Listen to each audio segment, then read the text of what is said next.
everyone. Hi, Facebook. What a great morning to have a show. Welcome to today's show. Today, we're going to talk about the science of adaptation, one of my favorite topics. The constructs of adaptation and innovation have been studied by scholars for years. And while none of us had any time to search the literature for how to adapt during a pandemic, now that we know we're in this for the long term, it is time to dig a little deeper. What does it really take to adapt, innovate, and sustain those changes? We're going to learn about that today. But first, let's welcome you to Coffee Time with Masterminds, which is a 30-minute conversation with leaders of mission-based organizations. If you are just joining us today, please tell us your name and where you're from in the chat box or the comment box, and we'll get started. My name is Cynthia Rojas. I am the principal and founder of To Your Growth, and I am here with my co-host, Rebecca. Hi, Rebecca. How are you? I'm well. How are you, Cynthia? I'm good.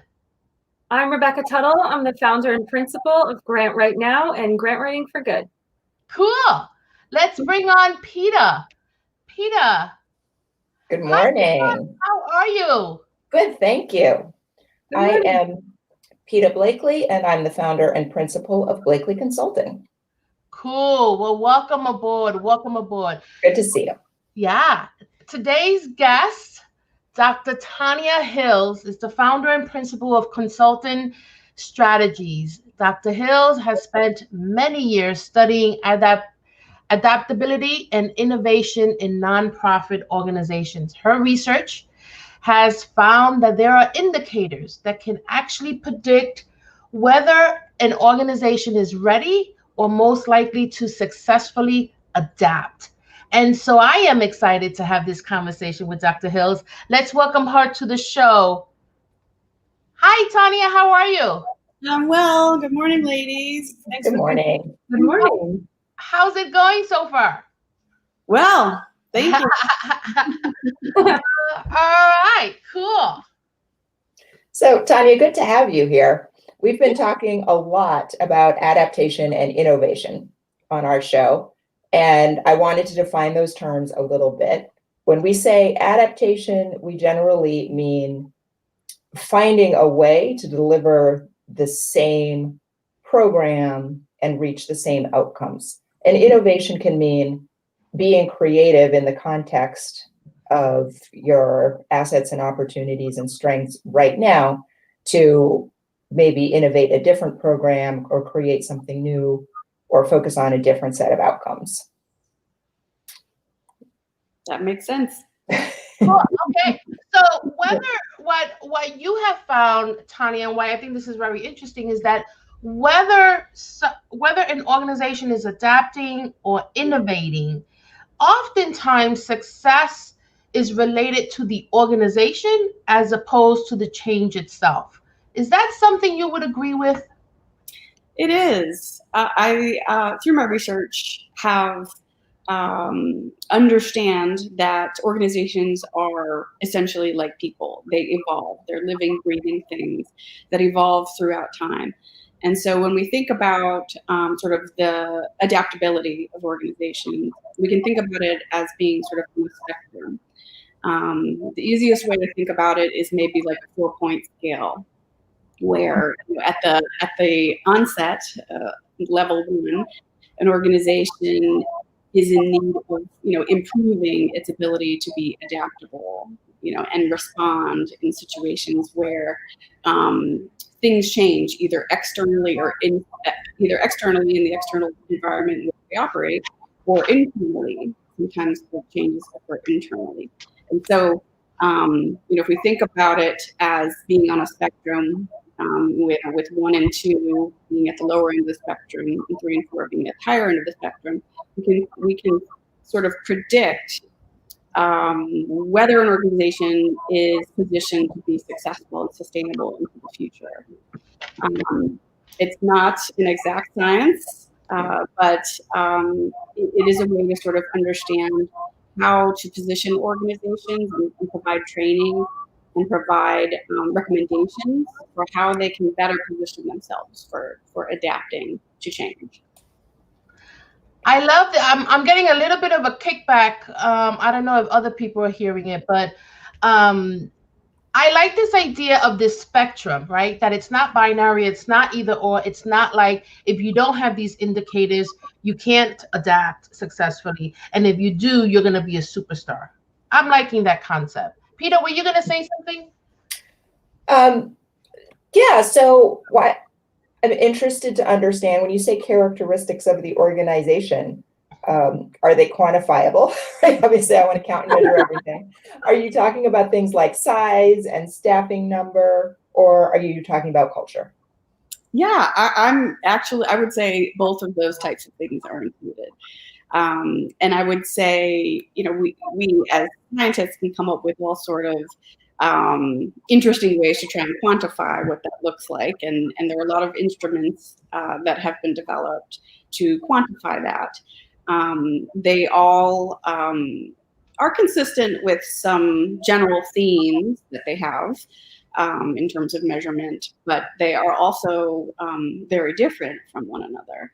And so I think part of the challenge for the scientific community is to really understand how we are defining adaptability and how we measure that and really measure that over a consistent period of time in order to be able to make those recommendations. So give us an example. What are the kinds of things that you would look at in an organization? So a lot of the things relate to leadership, right? And leadership capacity. And so, to what extent is the board the right fit for the organization? Making sure that we have the right people in the right place at the right time with the right skill sets. That's very important. And that is true both at the staffing level as well as at the board level. When we think about organizations, it's easy in the abstract to think about them as these, evolving, living, breathing entities. But ultimately, at the ground level, it's really the staff and the practices and the policies and the procedures that end up having the most influence over whether an organization is positioned to adapt to change. Mm-hmm. So I would say anything involving leadership, so skill sets to the leadership. To what extent is the organization aligned at the staff level and the board level with its mission and its vision and the strategies and the goals of the organization? How well is an organization from a management perspective able to efficiently and effectively use resources of the organization? You mentioned when we were talking earlier, leadership. Leadership matters. Why does leadership matter? Aside from the obvious, of course, a good leader could get you to places. But why was that such an important indicator? Yeah, staff plays such an important role, in the success of an organization. The history, the experience that staff bring to the table plays a large role in an organization's ability to respond and adapt in times of change. The leadership, we can think about it either at the board level or at sort of like the higher levels of management in an organization. So I think in order for an organization to be successful, they have to have both of those components working well simultaneously. Cool. Rebecca, I notice you're quiet. You're not quiet. Tell us what you're thinking. I'm just listening. This is great. When we advertised the show, we mentioned that your journey began with a search for that certain formula, to help organizations that become more adaptable. Is there a formula? Is there even a formula that is out there that we could take from? Yeah. I wish I could say there was. That's what I went in search of really trying to figure out, if we implement X, Y, and Z, the results will be A, B, and C. And I really wanted to sort of define what that process looks like for nonprofits, and how we can better, inform nonprofits about how to do this. And when I work with nonprofits, the question is, how do I become more adaptable as an organization? Give me the formula. And through my 5 years of research and following 30 nonprofit organizations over the course of 3 years, I realized that every organization, like every individual, is unique and different, and it is operating in its own contextual environment, with its own strengths, its own weaknesses, its own resources and different levels of resources. And all of those things play a role in influencing the adaptability of the organization. And so in order to understand or recommend the best approach for an organization, we really need to understand the inner workings of the organization and understand, what are those local level conditions that the organization is working in. What is the political will of the leadership, around some of the changes? What are the skill sets of the staff, to adapt to these changes? Are the resources of the organization appropriate for the types of changes that are now needed? So it's all of these factors that work together simultaneously to create an environment that is either poised for sustainability or not poised for sustainability. So you're saying that adaptability and sustainability are the same thing? And from my perspective, I would say yes. That they're not defined the same way, but I think in order to be a sustainable nonprofit, you do need to be able to adapt to the conditions, the operating conditions in the environment, whether that's the funding environment, or the resource environment, or, when you're now having to figure out how to conduct programming in a pandemic. Yeah. But I like what you're saying, because even though we're adapting, there's no there's no formula. There's no one size fits all for what that adaptation should be. I really appreciate what you're saying, because especially with sustainability, in my area of fund development, we go after opportunities to help sustain our organization, but it doesn't mean those opportunities are going to be either a right fit or a go or a funded. And so we're continuously adapting, but not always using the same strategy. I really like what you're saying. Yeah, I think that, I work with a lot of organizations, and these days, a lot of the work is on change management, right? And so I use some frameworks to help organizations look at their culture and assess how the culture is serving as a barrier or as a strength.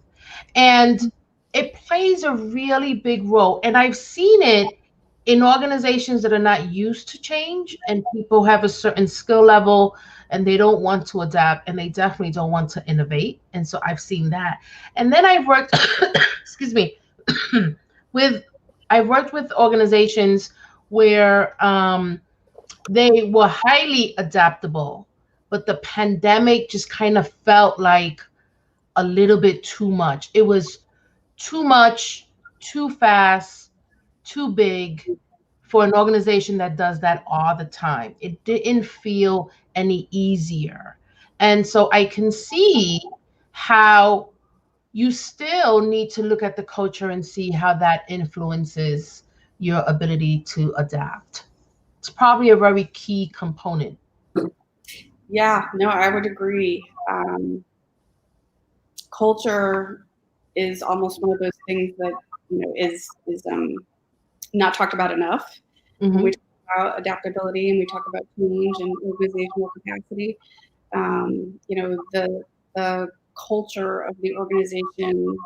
Again, I'll provide an example. If an organizational change or capacity building initiative is being undertaken by the staff because the board of directors is asking for it, but there's really no political will at the leadership level of the staff. The question becomes, how successful is that organization going to be at building capacity as an organization? And so, if the staff, are used to operating and working in a certain way, and they, the culture of the organization is sort of very definite or defined, as opposed to being more flexible and of operating and new ways of thinking, it's going to have a negative effect on the organization's ability to adapt. Yeah, no, I totally see it. See it. I would imagine, though, that's where your high level of expertise comes in, because shifting and changing culture there is a special talent to that. That's a unique talent. And, but if you can do that, which that's your area of expertise, right, is helping with adaptation. If you do that and you get everyone to buy into it, there must be a sense of pride that comes along with that for the people to take ownership of those changes, of those adaptations. So I would imagine the more buy-in that you receive in the process, the more favorable outcomes you're going to see. Correct? Yeah. Yes, I would definitely agree with you. And I think, Cynthia, that's where your question about the role of leadership comes in, because if all of the folks who work underneath the leadership are on board, but the leadership is not on board, the likelihood that the change is going to occur is pretty slim. Right. And it sort of works in the reverse as well, because if the leadership is on board, sometimes the staff don't get on board because change is hard for people. It's very hard. It's very hard. Let me. You had also told me that the average length of time for change to occur within an organization is 3 years, and your research also told you something interesting about that time frame. Do you want to talk a little bit about that? So that people, the pandemic has made us have to adapt very quickly, but under normal or conventional circumstances, it doesn't take 3 weeks. It takes a little bit more than that. You want to talk a little bit about what your findings were? Sure. Yeah, and so we know, through the organizational change or organizational management, as well as behavioral changes, if we think about actual behavior of human beings, some of the more basic changes that we've seen from a structural standpoint only really begin to emerge as being sort of observable and measurable at the 3-year mark. And then the next most important mark is really the 5-year mark. We start to see even more changes. And so it's important to understand that, these things take time. And it's more like turning a foot in the ocean as opposed to flipping a switch. And it takes, some considerable effort at all levels of the organization, including at the board level. And it's important for organizations to continually assess and evaluate how they are doing against the changes that they want to implement within the organization. And so what we have found is that usually when we're trying to collect baseline data from organizations on their own perspective on where they are relative to their ability to adapt to change, we usually see in the first year that organizations rate themselves quite high. Yeah. And then usually over the course of the next year of the work and the second assessment for the second year, you see a decrease between year 1 and year 2, because now they've been doing the hard work of trying to implement this change initiative, and they have begun to understand and reassess that they were not as well positioned as they thought they were when they initially completed the assessment. A common problem in having any person or organization assess their own knowledge is, before you start learning, you tend to know everything. And then sometimes you learn a little bit, just enough to understand what a complicated topic it is. And so people will go, will decrease their self-assessment of their knowledge over time. I have a funny story. As an early researcher, I started my research career in mental health, and the same thing happened.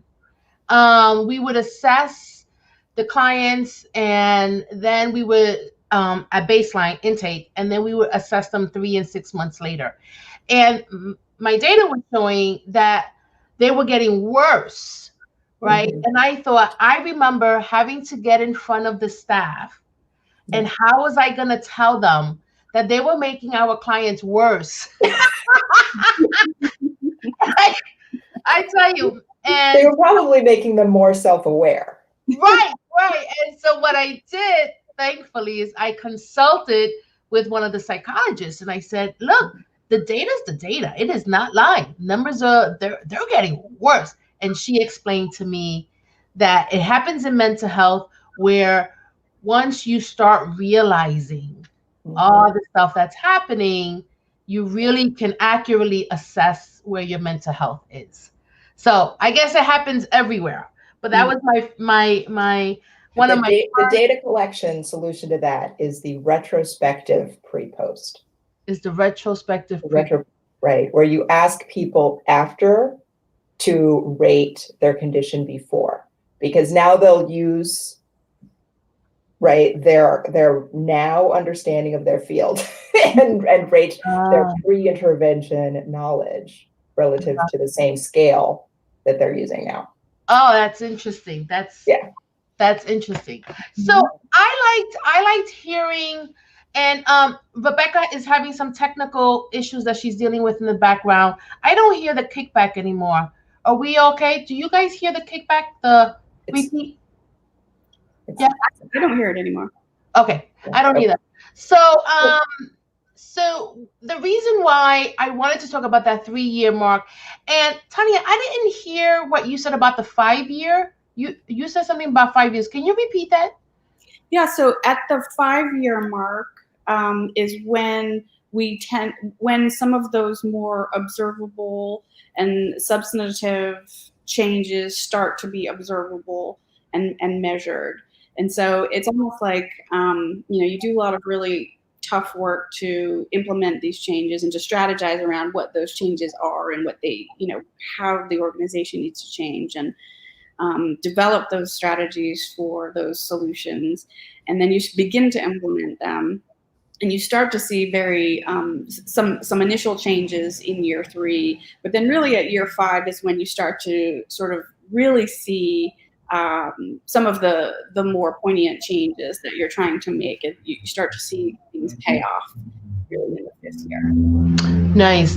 And so the reason why I thought that was an interesting data point is because, again, we assume that change happens quickly, or can, and the fact of the matter is, it is a process. It takes a while.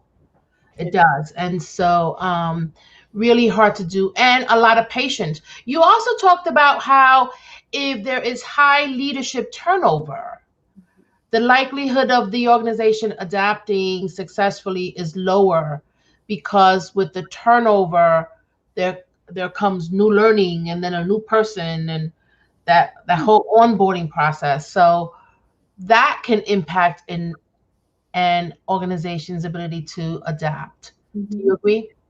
I do. Often when there are leadership changes, there are also changes in sort of the organization's agenda. And so maybe there are new priorities established by the new leadership. Maybe, they take certain parts of the plan that was developed under the previous administration, and they change them, or maybe they throw the entire plan out. And it becomes difficult, all of the traction that was gained, towards making, towards accomplishing that plan is then often lost. And then it doesn't help with staff morale when that happens as well. Right. Probably makes them more resistant to the next initiative. Yes, because they think, well, how long is this going to be the priority before that changes? And, how invested do I really need to be in making these changes happen when they're just going to get changed again? And, it sort of decreases the seriousness with which the staff take the change.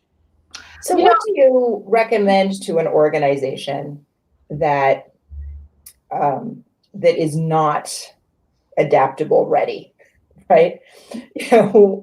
Is that a priority initiative to make themselves a more ready organization?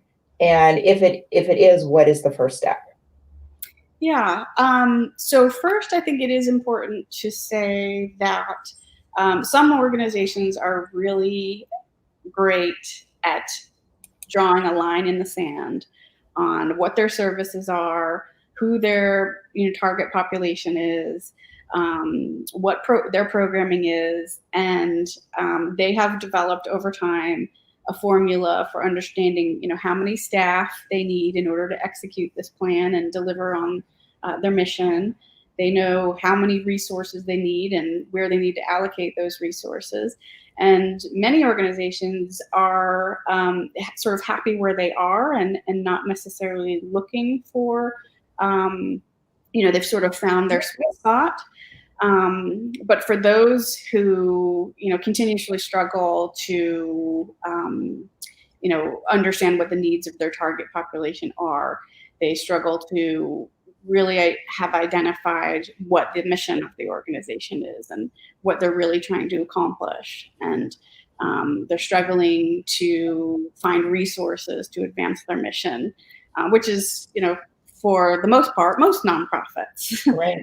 Not very many that examples where, they've stayed pretty consistent over time and they're not really looking to sort of, they've reached sustainability, let's say. Yeah.